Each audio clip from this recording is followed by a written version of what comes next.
दोस्तों नमस्कार, जोहार। चलिए जानते हैं झारखंड सूबा की ताज़ा खबरों को, लेकिन उससे पहले अगर आपने अभी तक इस चैनल को सब्सक्राइब नहीं किया तो सब्सक्राइब कर लें, जिससे कि आपको झारखंड सूबा की ताज़ा खबर रोजाना मिलती रहे। तो सबसे पहली खबर की बात करें तो खूंटी सदर अस्पताल में सिटी स्कैन शुरू। वीडियो ने करवाया सबसे पहला सिटी स्कैन।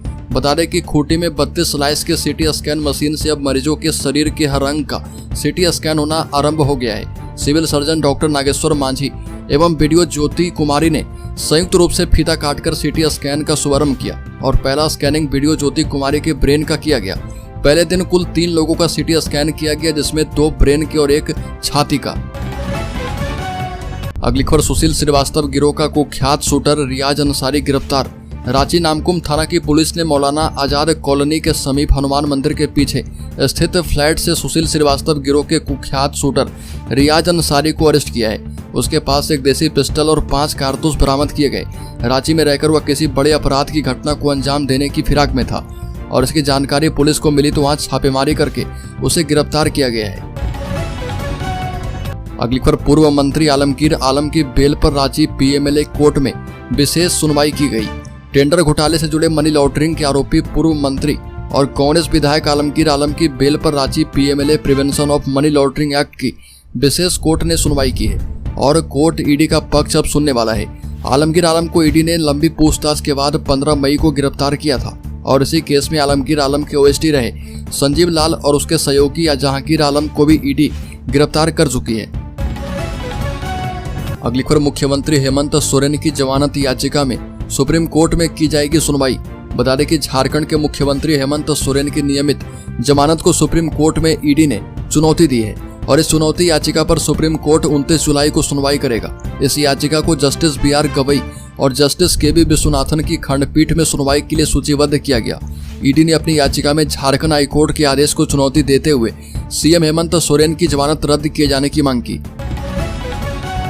अगली खबर, राज्य के गिरिडीह जिले में अवैध संबंध से नाराज पिता ने बेटी की हत्या की। गिरिडीह में अवैध संबंध से नाराज पिता ने अपनी बेटी की धारदार हथियार से मारकर उसकी बेरहमी से हत्या कर दी, जिससे उसकी मौके पर ही मौत हो गई। और बता दें कि महेशिया दीघी गांव की घटना है। आरोपी पिता का नाम प्रभु सिंह है, जो कि मुख्य रूप से बिहार के छपरा का रहने वाला है। उसने बेटी की हत्या की बात कबूल की है। प्रभु सिंह से पूछा गया कि बेटी को किसने मारा, तो आरोपी ने कहा कि मैंने मारा है। आरोपी ने कहा कि वह अपने ससुराल नहीं जाती थी और यहाँ 20 साल से रह रही थी। उसका बगल के एक युवक से प्रेम प्रसंग चल रहा था और हमें सुनना पड़ता था। अगली खबर, शंकर रवानी हत्याकांड का उद्भेदन। बोकारो पुलिस ने मामले में 5 आरोपियों को दबोचा है। बता दें कि पुलिस ने शंकर रवानी हत्याकांड का खुलासा करते हुए मामले में 5 आरोपी को गिरफ्तार कर लिया है और मामले में SP पूज्य प्रकाश ने बताया कि इस घटना को बोकारो एस पौंड में वर्चस्व कायम करने को लेकर राजू दुबे ने अशोक सम्राट के साथ मिलकर बोकारो के पूर्व अपराधी अमित मुखिया और पटना के मोस्ट वांटेड अपराधी विकास सिंह के साथ मिलकर 10 लाख रुपए में शंकर रवानी की हत्या करवाई थी और घटना के बाद दोनों अपराधी को एस पौंड से प्रत्येक महीने 5-5 लाख रुपए देने की बात कही गई थी। और पुलिस ने इस मामले में राजू दुबे अशोक सम्राट के साथ इस घटना कांड को अंजाम दिलवाने के लिए शंकर रवानी की रेकी करने वाले महुआर गाँव के 3 लोगों को पकड़ा है। अगली खबर, चतरा जिला प्रशासन ने फिर से की बड़ी कार्रवाई। अवैध रूप से संचालित क्लिनिक और अल्ट्रासाउंड को किया सील। बता दें कि जिले में अवैध रूप से संचालित नर्सिंग होम और अल्ट्रासाउंड के विरुद्ध उपायुक्त ने देर शाम बड़ी कार्रवाई की। DC के निर्देश पर SDO और सिविल सर्जन की टीम ने न्यू बस स्टैंड के पास संचालित एक क्लिनिक और अल्ट्रासाउंड को सील कर दिया और बताया जा रहा है कि जिला उपायुक्त रमेश घोलप के निर्देश पर SDO सुरेंद्र उरांव और civil surgeon doctor Jagdish Prasad की टीम ने न्यू बस स्टैंड के समीप संचालित कांति आनंद क्लिनिक और एडवांस अल्ट्रासाउंड को सील कर दिया। इन दोनों स्थानों में क्रमशः सर्जन और रेडियोलॉजिस्ट नहीं पाए गए। अगली खबर, राज्य के गुमला जिले में गरीबी के कारण बीमार बेटी का नहीं करवा पाया इलाज तो पिता ने कर दी हत्या। गुमला जिले से 20 किलोमीटर दूर कोटाम पतगच्छा गांव में गरीबी के कारण एक पिता ने अपनी बीमार 9 वर्षीय बेटी की हत्या कर 100 को कुएं में फेंक दिया। बेटी दिव्यांग और मानसिक रूप से बीमार थी।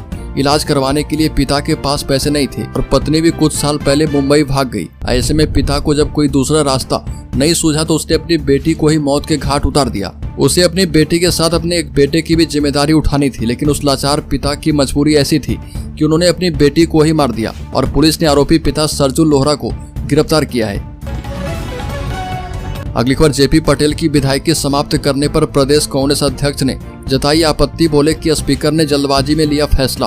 प्रदेश कांग्रेस अध्यक्ष राजेश ठाकुर ने जेपी पटेल की विधायकी समाप्त किए जाने पर आपत्ति जताई। उनके मुताबिक स्पीकर रविंद्रनाथ महतो ने जल्दबाजी में फैसला किया और नियमतः जेपी पटेल को न्यायाधिकरण के समक्ष अपना पक्ष रखने का पूरा मौका देना चाहिए था। जल्दबाजी में उनको अयोग्य ठहराना सही नहीं है और सवाल उठाया कि अगर जेपी पटेल पर स्पीकर ने फैसला दे दिया तो बाबूलाल मरांडी की सदस्यता को लेकर भी निर्णय देना चाहिए। बता दें कि जेपी पटेल को स्पीकर रविंद्रनाथ महतो ने अयोग्य ठहराने संबंधित निर्णय दिया था। अगली खबर, वित्तरहित कर्मी 31 जुलाई को शिक्षा मंत्री के आवास का करेंगे घेराव। राज्य के वित्तरहित कर्मी 31 जुलाई को शिक्षा मंत्री बैजनाथ राम के आवास का घेराव करेंगे। यह जानकारी झारखंड राज्य वित्तरहित संयुक्त संघर्ष मोर्चा के अध्यक्ष चंद्रेश्वर पाठक ने दी और मोर्चा के सदस्य अरविंद कुमार के साथ संताल परगना के दौरे पर हैं और 25 जुलाई को अपने दौरे के क्रम में जामताड़ा इंटर महिला महाविद्यालय पहुंचे थे। सभी ने वित्तरहित कर्मियों को राज्य कर्मी का दर्जा देने और पूर्व में निर्धारित नामांकन सीटों को यथावत रखने, अनुदान वृद्धि की संचिका को कैबिनेट में भेजने एवं मनवाने के लिए शिक्षा मंत्री के आवास को घेरने का निर्णय किया है। अगली खबर, विधानसभा सदस्यता गंवाने पर झारखंड मुक्ति मोर्चा के पूर्व विधायक लोबिन हेम्ब्रम का छलका दर्द। झारखंड मुक्ति मोर्चा के पूर्व विधायक लोबिन हेम्ब्रम ने बागी तेवर अपनाते हुए सोरेन सरकार पर बड़ा हमला किया और उन्होंने राज्य में मुस्लिमों के हावी होने का मुद्दा उठाते हुए हेमंत सोरेन सरकार पर मुस्लिम वोट बैंक बनाने का आरोप लगाया और कहा कि अवैध घुसपैठियों के कारण प्रदेश में आदिवासियों की आबादी 10% घट गई। और इसके अलावा उन्होंने विधायकी रद्द करने विधानसभा अध्यक्ष के फैसले के खिलाफ हाईकोर्ट का दरवाजा खटखटाया है और झारखंड विधानसभा में जनहित के मुद्दे में शामिल होने के लिए सदस्यता बहाल करने की अपील की। अगली खबर, रांची के खेलगांव में सेना भर्ती रैली के पहले दिन 500 युवाओं ने दिखाया दमखम। अग्निवीर टेक्निकल और ऑफिस असिस्टेंट के लिए झारखंड के सभी शॉर्ट लिस्टेड उम्मीदवार और जूनियर कमीशन अधिकारी के लिए खेलगांव के स्पोर्ट्स कॉम्प्लेक्स में सेना भर्ती रैली की शुरुआत की गई और बता दें कि सभी श्रेणियों में लगभग 500 युवाओं ने अपना दमखम दिखाया। सेना के प्रतिनिधियों ने सभी अभ्यर्थी को भर्ती प्रक्रिया के बारे में बताया और इस प्रक्रिया के बाद अलग अलग बैच बनाए गए। सभी बैच के उम्मीदवारों ने 1.6 किलोमीटर दौड़ में हिस्सा लिया। अगली खबर, राज्य के साहिबगंज जिले में महिला की चेन छीनकर भाग रहे चोर को इंस्पेक्टर ने खदेड़कर पकड़ा। साहिबगंज के नगर थाना के इंस्पेक्टर अमित गुप्ता ने महिला के गले से चैन छीनकर भाग रहे उचक्के को फिल्मी अंदाज में खदेड़कर पकड़ लिया। रास्ते में बाइक सवार 2 उचक्के उसकी गर्दन से सोने की चेन छीनकर फरार हो गए और महिला जा रही थी। इसी दौरान घटना घटी। सूचना मिलते ही जिरवा बावड़ी थाना प्रभारी अनीश कुमार पांडे ने नगर एवं मुफस्सिल थाना पुलिस के साथ मिलकर जगह जगह जांच शुरू कर दी। नगर थाना के इंस्पेक्टर अमित गुप्ता खुद दलबल के साथ गोपालपुर में जांच करने लगे और इसी दौरान एक बाइक उधर से गुजरी तो चालक ने रफ्तार बढ़ा दी और इंस्पेक्टर ने झपट्टा मारा, जिससे बाइक थोड़ी दूर जाकर अनियंत्रित हो गई और टोटो से टकरा गई। बाइक के गिरते ही दोनों सवार कूदकर भागने लगे। इंस्पेक्टर ने उसका पीछा कर पकड़ लिया। अगली खबर, झारखंड में हाल फिलहाल मंत्री बने इरफान अंसारी ने कहा कि मुझे मंत्री से विधायक बना दीजिए। दरअसल राज्य भर में वीडियो के ट्रांसफर का आदेश मंत्री इरफान अंसारी के विभाग ग्रामीण विकास विभाग की ओर से जारी किया गया था, जिसको लेकर सवाल उठे थे। बाद में उन्हें अपना फैसला वापस लेना पड़ा और इस पर इरफान अंसारी काफी नाराज नजर आए। उन्होंने कहा कि अगर सरकार या फिर गठबंधन ने उन पर भरोसा किया है तो उनके फैसले पर भरोसा करना चाहिए। अगर उनके फैसले पर यकीन नहीं है तो उन्हें फिर से मंत्री पद से हटाकर विधायक बना दिया जाए।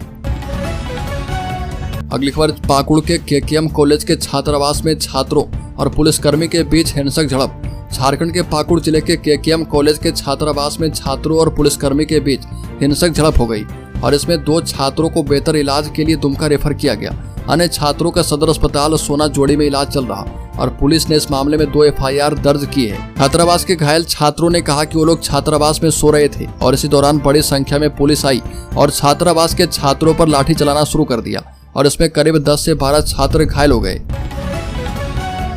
अगली खबर, झारखंड प्रदेश भाजपा के अध्यक्ष बाबूलाल मरांडी ने कहा कि बांग्लादेशी घुसपैठिए झारखंड को बर्बाद कर रहे। अवैध घुसपैठ के कारण बदलती डेमोग्राफी अब डेमोक्रेसी के लिए खतरा बन चुकी है और एक्स पर दूसरे पोस्ट में लिखा कि पाकुड़ में बांग्लादेशी मुसलमानों के अवैध घुसपैठ के खिलाफ प्रदर्शन करने वाले युवा छात्रों की कल देर रात हेमंत सरकार की पुलिस ने छात्रावास में घुसकर बर्बरतापूर्वक पिटाई की है और छात्रों पर हुए इस कायराना हमले की विभत्स तस्वीरें विचलित करने वाली है। बाबूलाल ने लिखा कि अपनी मां बहनों की रक्षा के लिए घुसपैठ के खिलाफ आवाज उठाने वाले युवा छात्रों पर अत्याचार और बाहरियों पर इतना प्रेम बरसाने की वजह क्या है। अगली खबर, केंद्र और राज्य के बीच टैक्स के बंटवारे को लेकर कई बार विवाद उठ चुके हैं। हालांकि सुप्रीम कोर्ट के एक फैसले से खनिज पर किसका हक है इसका फैसला हो चुका है। सर्वोच्च न्यायालय ने स्पष्ट कर दिया कि खनिजों पर राज्य सरकार का हक होता है और वो खनिजों का पट्टा देने को स्वतंत्र है। इसके लिए किए गए करार की एवज में वो जो शुल्क प्राप्त करती है उसे टैक्स नहीं कहा जा सकता है, वह रॉयल्टी की श्रेणी में आता है। अगली खबर, डीजीपी ने कहा कि ट्रैफिक से लेकर एसपी चेंबर के बाहर बैठने वाले पुलिसकर्मी की वर्दी में नेम प्लेट किया जाए। झारखंड पुलिस के नए डीजीपी अनुराग गुप्ता ने पुलिस सिस्टम में पारदर्शिता लाने की बात कही और पदभार ग्रहण करने के बाद उन्होंने कहा कि राज्य में ट्रैफिक से लेकर एसपी चेंबर के बाहर बैठने वाले पुलिसकर्मी तक के वर्दी में नेम प्लेट होना अनिवार्य है। वहीं कहा कि वैसे सभी पुलिसकर्मी जो आम लोगों की सुरक्षा या उनसे जुड़ी सेवाओं में तैनात हैं, उनकी वर्दी में नेम प्लेट होना अनिवार्य है, अन्यथा उनके खिलाफ कार्रवाई की जाएगी। डीजीपी ने कहा कि थानों में कोई व्यक्ति शिकायत लेकर जाए तो यह अनिवार्य है कि उसकी शिकायत सुनी जाए और थानेदार से लेकर डीएसपी स्तर के अधिकारी तक उनकी शिकायत सुनने एवं उन पर कार्रवाई करने की जिम्मेदारी रखते हैं। अगली खबर, झारखंड के शेयर होल्डर्स इन्वेस्टर्स के लिए बड़ी खबर, शेयर बाजार में बड़ी तेजी। एक ही दिन में निवेशकों ने बनाए 7 लाख करोड़ रुपए।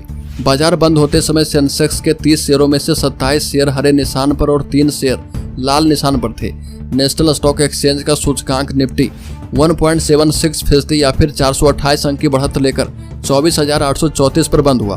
बाजार बंद होते समय निफ्टी के 50 शेयरों में से 47 शेयर हरे निशान पर और 3 शेयर लाल निशान पर थे। बाजार में आई इस तेजी से शेयर बाजार के निवेशकों को 7 लाख करोड़ रुपए का फायदा हुआ है।